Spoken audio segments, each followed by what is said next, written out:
शहर के विकास की धुरी होती है स्वायत्त शासी निकाय।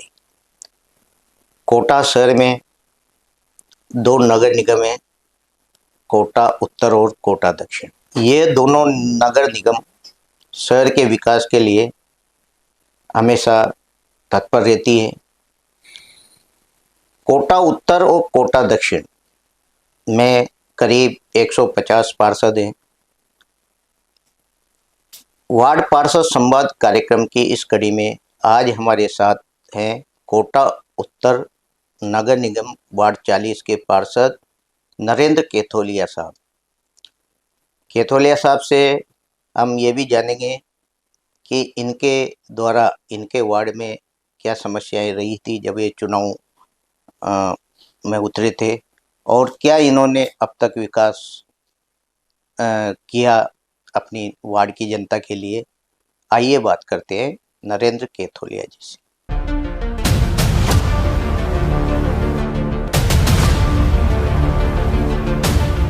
केथोलिया जी साहब, आपका हमारे स्टूडियो में बहुत बहुत स्वागत है। आपका बहुत बहुत धन्यवाद जी। केथोलिया जी, आप पुराने अनुभवी कार्यकर्ता हैं। पहले एक ही नगर निगम हुआ करती थी कोटा शहर में। जी।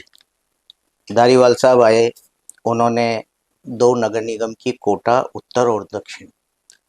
तो सही मायने में देखा जाए तो जो निगम के वार्ड होते हैं उनमें किस तरह के विकास मतलब किए जा सकते हैं, यानी दो निगम बनकर या एक निगम बनकर। भाई, जिस हिसाब से धारीवाल साहब की जो एक विकास के प्रति जो एक सोच थी और उनका काम करने का जो एक तरीका था, उसके मुताबिक धारीवाल साहब ने सोचा कि यार वार्ड छोटे करके नगर निगम का दायरा भी अगर छोटा कर दे तो वहाँ वार्ड भी छोटे हो जाएंगे और काम करने वाले ज़्यादा होंगे, तो उसमें पब्लिक के जो समस्या है उन तक पहुँचने के लिए आसानी रहेगी। पब्लिक को भी पार्षद के पास जाने में ज़्यादा दिक्कत नहीं रहेगी और सरकार को भी काम के लिए जो शिकायतें हैं उनका निराकरण करने में ज़्यादा सहूलियत रहेगी। तो उनकी एक सोच थी और उन्होंने दो निगम बनाए, एक उत्तर एक दक्षिण। मैं कोटा उत्तर नगर निगम वार्ड नंबर 40 से पार्षद हूँ। माननीय धारीवाल साहब के जो है सानिध्य में और उनके कार्यकाल में तक करीबन 1.5 से 2 करोड़ रुपए के विकास कार्य मेरे वार्ड में हुए हैं, जो पहले आज दिन तक कभी नहीं हुए थे। और ऐतिहासिक काम उन्होंने करा, उनके सानिध्य में हमने हमारी डिमांड के ऊपर उन्होंने हमें दिया और वो काम हुए, तो जनता उनसे खुश है। अभी भी जनता की बहुत सारी डिमांड है, लेकिन शायद अब सरकार जो बदल गई है और साल भर से इस सरकार ने या इस नगर निगम में हमें ऐसा कोई विकास कार्य के लिए अभी तक कोई ऐसा फंड नहीं मिला जिससे हम छोटी मोटी मरम्मत या रिपेयर का भी काम करा सके। तो माननीय मेरे सरकार से आपके चैनल के माध्यम से मेरा जो एक निवेदन है कि सरकार ऐसे छोटे मोटे कार्यों पे थोड़ा ध्यान दे करके आम जनता की परेशानी को दूर करने की कोशिश करें। जी नरेंद्र जी, जब दो निगम हुए थे तो मंत्री जी ने सभी वार्डों में एक धनराशि दी थी विकास कार्य के लिए। जी। तो कितनी धनराशि आपको उस समय आपके वार्ड के लिए मिली थी? मेरे को करीब 1.5 से 2 करोड़ के आसपास का जो है, लगभग 1.5 करोड़ आप मान ही लो। बाकी दूसरे और भी लाइट के भी काम थे, तो यूँ मान के चलो आप 2 करोड़, तो मिनिमम 2 करोड़ के विकास कार्य मेरे वार्ड में लगभग हो ही चुके थे। जी नरेंद्र जी, देखा जाए तो जो वार्ड है आपका, तो ये कहाँ से कहाँ तक फैला हुआ है और किस तरह की इसमें बस्तियाँ हैं, जैसे कच्ची बस्तियाँ भी है या पक्की बस्तियाँ भी है? मेरा वार्ड जो है एक तरह से देखा जाए तो पूरा ही कच्ची बस्ती इलाका है, और ये जो है सन 1998 में जब कांग्रेस की सरकार थी, माननीय धारीवाल जी के प्रयासों से इनको रेगुलराइज करके इनको पट्टा देने का काम किया। उसके बाद फिर धीरे धीरे करके दूसरी सरकारों ने भी ध्यान दिया, थोड़ा इसको विकास की गति मिली। मूलभूत सुविधाओं का अभाव होता है वार्ड में, जी है ना। सबसे ज़्यादा जनता उसे ही सहूलियत देती है कि जो जनता को काम मिले विकास के। जी। तो क्या क्या समस्याएं उस समय आपके वार्ड में थी जब आप चुन कर गए? मैं जब चुन कर गया उस टाइम, उस समय ज़्यादा समस्या एक तो सड़क की थी, नाली की थी, लाइट की थी और कई जगह पीने के पानी की भी समस्या थी। उन समस्याओं को, जैसे सड़क का काम अनिल धारीवाल साहब के उसमें सानिध्य में हुआ ही सही, करीब अ, 3 किलोमीटर की करीब सड़कें उन्होंने उस टाइम सीसी की बनवाई। नरेंद्र जी, देखा जाए तो वास्तव में जहाँ कच्ची बस्तियाँ होती है ना, उन बस्तियों में विकास कराना बड़ा मुश्किल होता है, जी, जी। लेकिन जनता फिर भी आस रखती है। हाँ। जब क्योंकि वार्ड पार्षद चुनकर जाना एक छोटी विषय नहीं होता, हुँ, क्योंकि जनता का उसमें न पार्टी काम आती है, हुँ, उसमें जनता का असीम प्यार हुँ, हुँ, काम आता है। हुँ, हुँ, जब आप चुनकर गए और जनता ने आपको पर बहुमत से जिताया, हुँ। तो क्या प्रमुखता उस समय आपके वार्ड में आपकी थी? मेरे वार्ड में प्रमुखता यही थी कि अधिकांश जगह गलियों में रोड नहीं थे, या रोड थे भी थे तो वो ऐसे थे जो चलने लायक नहीं थे। जी, तो मुख्य रूप से जो रोड थे ना, वो करीब-करीब सारी गलियों में सीसी हो चुकी है, अच्छा काम हुआ है और ल लोग उनसे खुश हैं। जी। नरेंद्र जी, जैसे वार्ड है आपका, है ना? जी। अब वार्ड में सफाई एक बड़ी कठिन चुनौतीपूर्ण कार्य होता है, हुँ, क्योंकि कचरा उठना और हुँ, उसका संग्रहण होकर बाहर जाना। हुँ, हुँ। तो क्या स्थिति थी आपके वार्ड की कचरा कचरा संग्रहण की? उस समय कचरा संग्रहण की बहुत बड़ी परेशानी थी, क्योंकि कचरा संग्रहण के लिए कोई ऐसा साधन नगर निगम की तरफ से नहीं चलता था, जिससे पूरे वार्ड का कचरा उठ सके। जब मैं पार्षद बन कर के आया, उस टाइम केवल मात्र पूरे इलाके में जो बहुत बड़ा इलाका हुआ करता था, जिसमें Govind Nagar, Prem Nagar, first, second, third तो उस टाइम एक टिपर चलता था, जी, केवल मात्र। उस टिपर से पूरा कचरा नहीं उठ पाता था। तब हमारे माननीय धारीवाल साहब ने फिर हमारे को जो है एक-एक वार्ड में 3-3 टिपर लगाए। तो कचरा पूरी एक-एक गली में, एक-एक घर का कचरा पूरा उठता था, उसमें कोई दिक्कत नहीं थी। आज भी वही प्रक्रिया चालू है, लेकिन थोड़ा-सा उसमें अभी प्रेज़ेंट टाइम का जो समय है, उसमें इन्होंने जो है एक-एक टिपर वार्ड से कम कर दिया है और सफाई में भी थोड़े आदमी कम कर दिए। अभी जो हमारे को जो एक संविदा कर्मी मिलते थे, उसमें से आधी लेबर इन्होंने कम कर दी है। जी। कचरा संग्रहण की के लिए कई बार कचरा पॉइंट बना दिए जाते थे, हुँ, हुँ। तो वो भी आपके वार्ड में क्या समस्या थी कचरा वो पॉइंट की? वो आपका कहना बिल्कुल वाजिब है और सही है, क्योंकि उस टाइम जगह-जगह कचरे के ढेर लगे रहते थे और सफाई कर्मियों को भी एक निश्चित जगह नहीं थी कि भई हम वहाँ डालें। तो उस टाइम कचरा इतना होता था कि लोगों को जो है कहीं भी चौराहा देख कर के लोग वहाँ डाल दिया करते थे। बाद में जैसे 3-3 टिप्पर चालू हुए तो वो समस्या धीरे-धीरे खत्म हुई। अब केवल मेरे वार्ड में एक जगह कचरे का पॉइंट है, वो ज़रूरी है, क्योंकि जो नालियाँ वगैरह निकालते हैं उसको उठा करके डाल करके फिर वो उस जगह से ट्रैक्टर में भर करके फिर वो ले जाते हैं। तो वो एक जगह तो ऐसा रखना पड़ता है ताकि उसमें 2 नाली वगैरह जो निकालते हैं उसको डाल करके फिर वो भरना, वहाँ से ट्रैक्टर के द्वारा ट्रेचिंग ग्राउंड पे ले जाते हैं। क्या नरेंद्र जी नियमित कचरा संग्रहण कचरा पॉइंट से होता है आपके यहाँ? बिल्कुल, अभी नियमित रूप से कचरा संग्रहण संग्रहण हो रहा है। और ऐसी अभी वो कोई दिक्कत नहीं है कचरे में, तो बिल्कुल बढ़िया अभी काम चल रहा है, ठीक काम हो रहा है। जी। नरेंद्र जी, 4 साल बीत गए आपके कार्यकाल को, जी। और 4 साल में आपको अथाह पैसा भी मिला वार्डों हाँ, में, हाँ। मंत्री जी के द्वारा। जी, जी। लेकिन वर्तमान स्थिति जो अब 1 साल बचा है, क्या स्थिति वास्तव में आपके जो बजट की, या क्या समस्याएँ जनता आपके सामने लेकर आती है जिनका आप समाधान नहीं कर पा रहे?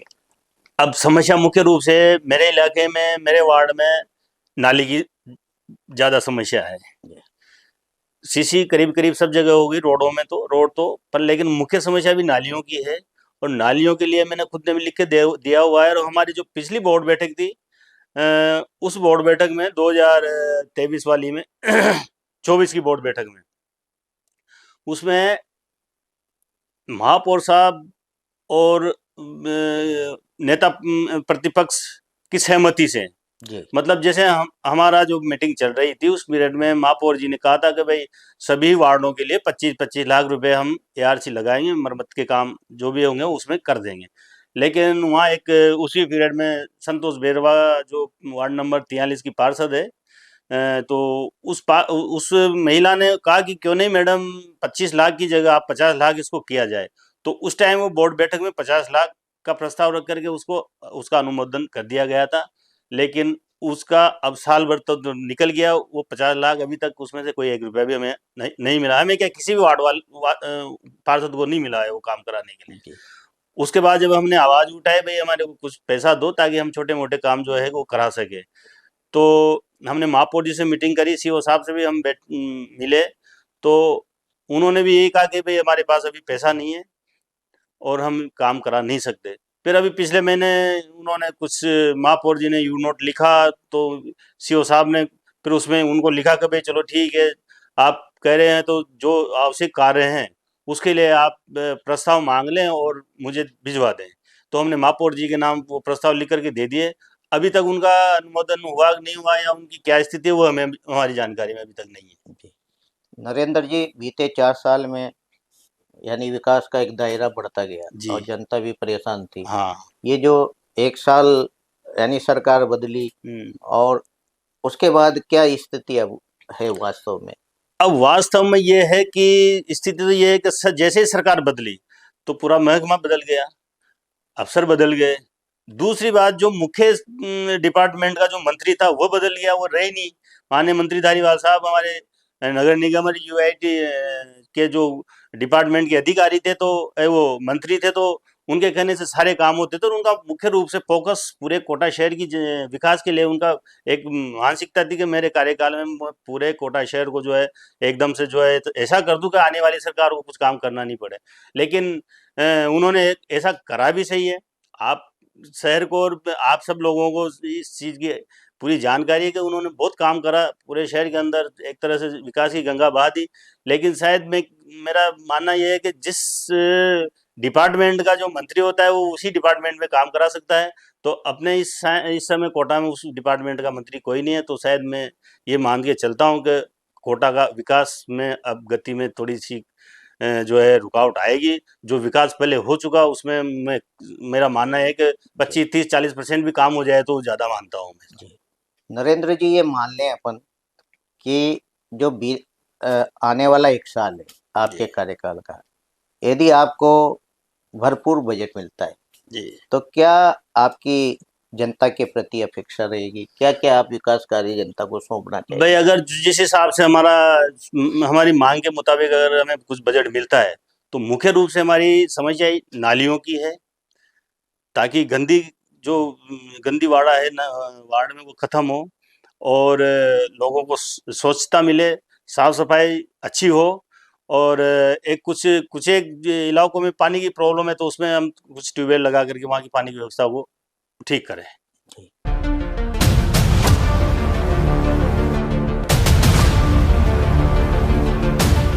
वार्ड 40 है हमारा और हमारे पार्षद नरेंद्र जी केतोलिया हैं। तो हमारे लाइटों का और सीसी रोड का तो बढ़िया काम हुआ है और अभी नालियों का भी काम चल रहा है और क्या नाम से रोड तो हो ही गए और विकास कार्य की बात करो तो अच्छा विकास हुआ है इस बार। और ऐसा ही हर बार जो भी पानी की क्या स्थिति है? पानी की तो सब जगह बढ़िया स्थिति है। वैसे तो अभी तो फिलहाल तो वार्ड में पर कुछ जगह कुछ गलियाँ बाकी है जिनों में कभी कभी पानी नहीं आता। अच्छा, बारिश में या पानी जल भराव की स्थिति होती नहीं, है? जल भराव की तो वैसे इधर समस्या डाइवर्जन चैनल बना है ना, जब से समस्या खत्म हो गई। अच्छा, ऐसा कौन सा काम है जो आपको लगता है कि ये भी होना चाहिए था और पार्षद कोशिश कर रहे हैं वो काम में? अगर ऐसा कोई काम आपको ऐसा तो विकास जैसे पार्क जो बना हुआ है ना हनुमान जी का पार्क, उसमें थोड़ा विकास ये है कि एक तो कचरा पात्र लगा हुआ नहीं है, क्योंकि वहाँ कोई भी कार्यक्रम होता है ना तो वैसे डस्टबिन बने हो तो उनमें डिस्पोजल ये डाल सके और बिना अगर डस्टबिन नहीं है तो काहे में डालेंगे, तो कचरा तो वो गए से विकास कार्य यहाँ पर पहले जैसे कुछ सुविधाएं नहीं थी। जैसे पिछले जो वार्ड था हमारा जिसमें लाइट सुविधा बराबर नहीं थी, नालियों की सुविधा बराबर नहीं थी, रोड जो थे वो खड्डे थे बहुत। और अभी जो वार्ड नंबर 40 में जो हमारे पार्षद साहब ने काम करवाया उसमें जहाँ पे लाइटें नहीं थी बहुत सारी लाइटें लगवाई है, रोड का पुनर्निर्माण करवाया है और नालियाँ बनाई हैं भी नहीं। उसके अलावा भी कई सारे काम हुए हैं जो नए हैं। अच्छा, क्या होना चाहिए और सा कौन सा काम रह गया जो आपको लगता है कि ये भी होना चाहिए था? अभी फ़िलहाल तो ऐसा तो थोड़ा नालियों का है, नालियों का थोड़ा और अच्छा काम होना चाहिए। नंबर 40 है, जैसे नालियों का काम और ये जहाँ ये गड्ढे हुए सीसी ये बनवाए गए हैं, ये लाइट के काम, लाइट के ये